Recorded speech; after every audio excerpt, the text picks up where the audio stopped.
It's Thursday, July 18th. I'm Emily Walsh. And I'm Alex Mahadavan, here to report the daily headlines.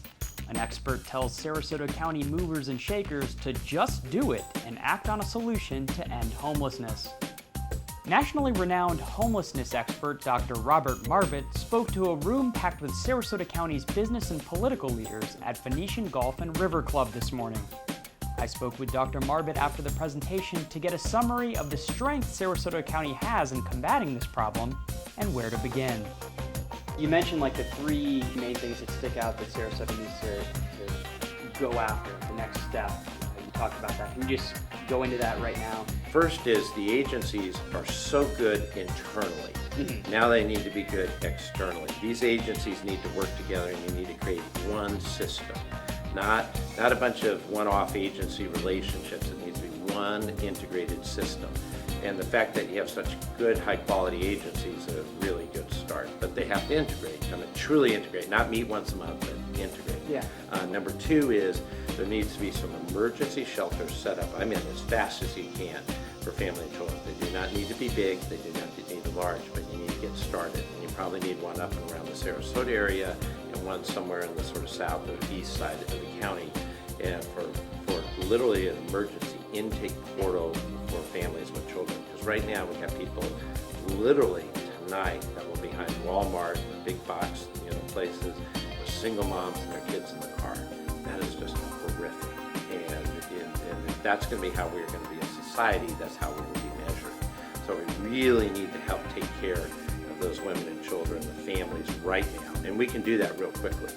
And then the third thing, it'll take a little longer, but is just as important as the chronic men and women, especially in the Sarasota area.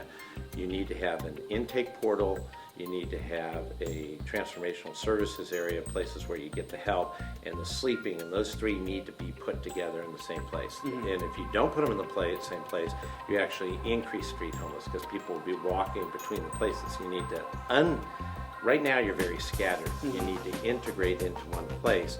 And what you find is a lot of the negative things that happen, the unsightly visual, all comes inside of a building and it actually improves the neighborhood. It doesn't actually drop the neighborhood. City of Sarasota residents will pay a greater property tax in the next fiscal year. Sarasota City Commissioners voted 3-2 yesterday to increase the local millage rate 8%. That means someone with a house worth $200,000 will pay about $50 more in property taxes.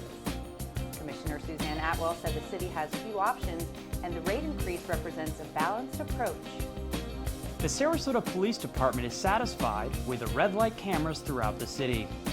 An observer analysis shows more than 12,500 violations captured at the intersection of Tamiami Trail and University to date, and more than 6,000 at Washington Boulevard and Fruitville Road.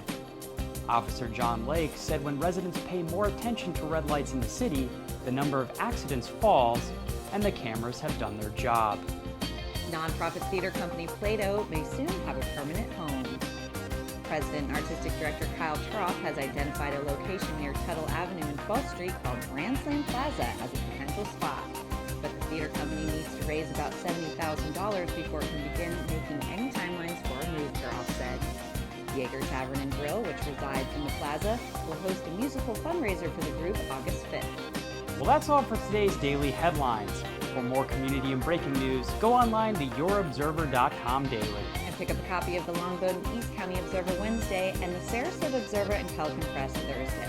For fresh local content and videos, go to the Observer YouTube page and press subscribe. Your neighbors, your neighborhood.